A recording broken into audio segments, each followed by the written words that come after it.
Saya akan menyanyikan lagu Abdullah.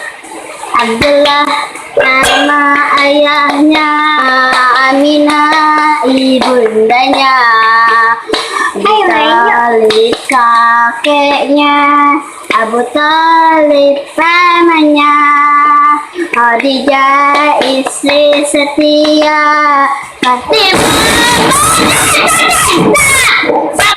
Scene diawali sama para calon pegawai yang sedang diinterview di sebuah perusahaan Jepang. Mereka ditanyain soal punya pacar enggak, gimana tipenya, sama bentukannya. Lah ngacak nih direktur ya. For your information ya cu, kebanyakan emang perusahaan Jepang tuh ngelarang para pegawainya berpacaran dengan sesama pegawai di satu kantor. Jadi mereka kompak tuh bilang gak punya. Dan kalau aja kedapatan mereka punya hubungan itu, salah satunya bakalan langsung di-kick.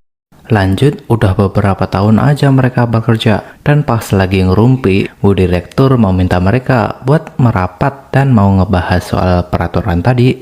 Ya pas yang interview tadi loh. Pas udah ngumpul, Bu Direktur ngingetin soal peraturan yang larang buat seluruh pegawainya yang ngejalin cinlok. มีกฎห้ามพนักงานเป็นแฟนกัน Apesnya nih, ternyata ada yang melanggar dan mereka ketahuan tuh. Salah dua orang yang punya skandal ini tuh Mbak Ning sama Mas Aik.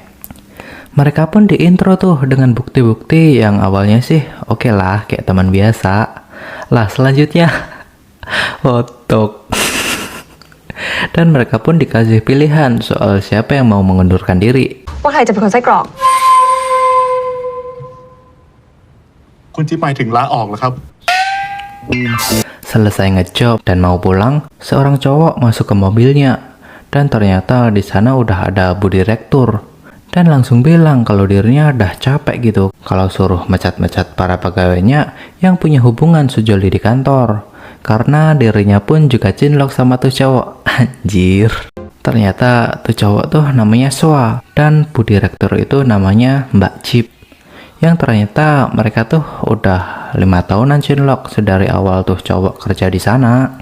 Mbak Cip pengek tuh, takut ketahuan kalau mereka ternyata juga berskandal cinlok. Sampai di perempatan lampu merah, Mbak Cip pun jengkel soal hubungannya itu dan mengungkit soal masa-masa PDKT-nya. Ternyata si Cip lah yang awalnya genit. Cip ini oke wae, ngakuin gitu. Terus ngebayangin soal Soa yang juga bucin dan godain Cip hingga mereka pun berpacaran. นี่อะไรอะคะ พิจารณาดูนะครับ Jir, jadi gitu ya cara mepet cewek. Oke. Lanjut, Mbak Cip pun ngambek pengen minta putus. Karena capek tuh, harus uuan di belakang jalan. Backstreet gitu ceritanya. So yang gak pengen putus sama Mbak Cip pun langsung gas ke sebuah gedung kondangan dan memesan semua kebutuhan pernikahan.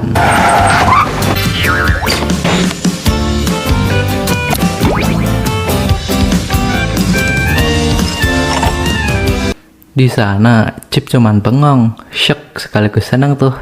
อันนี้2 อาทิตย์นี้ด้วยนะคะยินดีด้วยค่ะ Besoknya mereka ketemu di lift kantor dan di sini mereka miskomunikasi nih karena Mbak Cip ngira kalau Soa bakalan mengundurkan diri dari perusahaan dan mau bekerja di pabrik milik ayahnya Cip. Tapi Soa gak mau tuh karena dia menjiwai jiwa imam dalam berumah tangga dan nyuruh Cip aja yang ngundurin diri dan jadi ibu rumah tangga. Mereka cekcok dong dan gak lama masuklah bos dan anaknya. Panggil aja si Jamet ini. สวัสดีครับ ผมโยครับ Yang bakalan training di situ. Pas keperkenalan, si Jamet ini seneng gitu bisa bergabung di perusahaan itu dan memastikan ke bapaknya soal peraturan yang larang para pegawainya memiliki hubungan gelap di kantor gak bakalan berlaku ke dia. Soalnya dia mau ngedeketin Mbak Cip tuh. Anjir, kampret ya ini anak dalam. Selanjutnya, si bos nanyain ke Cip soal sistem software terbaru yang ternyata sistem itu udah dicoba diinstal di ATM daerah Chonburi. Scene berpindah ke Chonburi yang hari itu lagi ada pertandingan sepak bola di sana. Lalu ada dua teknisi ATM yang lagi ngotak-ngatik mesin itu, sembari ngedengerin radio siaran langsung sepak bola tadi.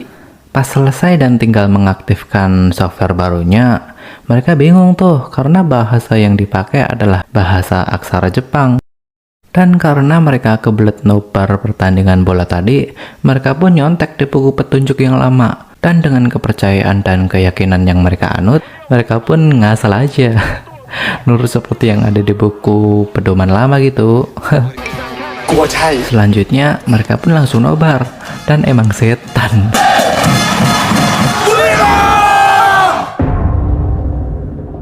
Mereka malah ngedukung tim lawan tuh. Scene berlanjut saat malam hari.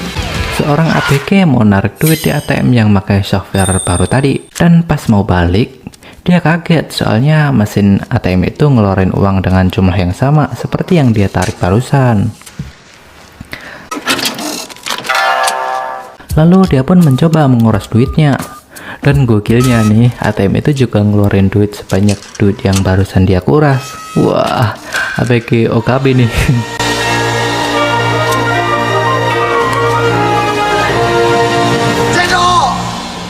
Dia yang gak egois pun langsung nelpon sahabatnya yang bernama Pat, yang ternyata ABG itu namanya Put.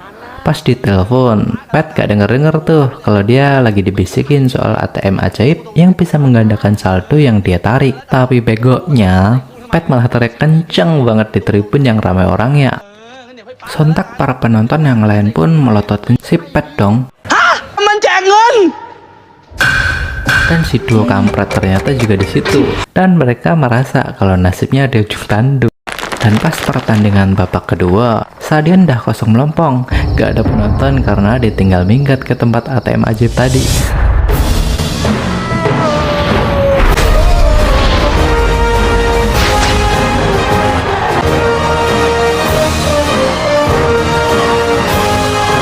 Mengetahui hal itu, manajer cabang John Puri melaporkannya ke direktur kantor pusat.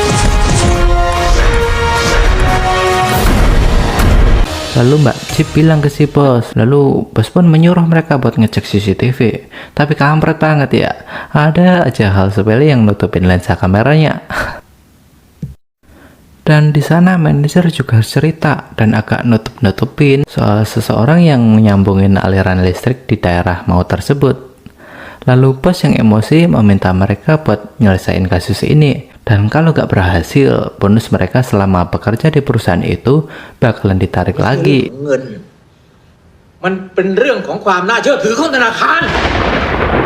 Setelah diomelin si bos, Mbak Cip yang mau masuk ke ruangannya digombalin sama si Jamet. Dia ngamen tuh sampai-sampai si Danai pun muntah gara-gara tingkah si Jamet.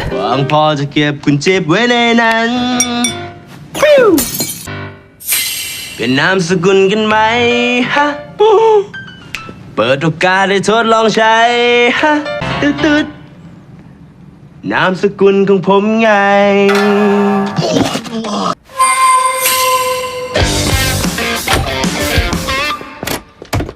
Scene berlanjut saat Danai dan Sua bermain tenis meja. Di sana Danai ngomong soal fobianya sama si Jamet. Kalaupun ada orang seperti Jamet betina yang godain diri si Danai, dirinya bakalan langsung terjun dari gedung itu. Dan dia bilang juga tuh soal Chip yang akan keluar kota sama si Jamet yang ternyata mereka bakalan nginep di hotel. Sua pun kaget, lalu Danai nambah-nambahin soal bayangannya yang bakalan Chip lakukan pas nginep.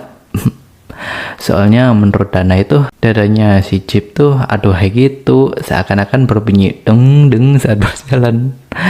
Ini orangnya ngebes banget dah. Pas saat itu juga mata Danai di smash tuh sama Sua pakai bola pingpong. Sua pun ngeles kalau dirinya gak sengaja dan bersemangat buat ikutan ngeremes tatanya si Deep. Saat malamnya, Chip dan Sua pun makan bareng. Gak bareng deng, beda meja ternyata anjir.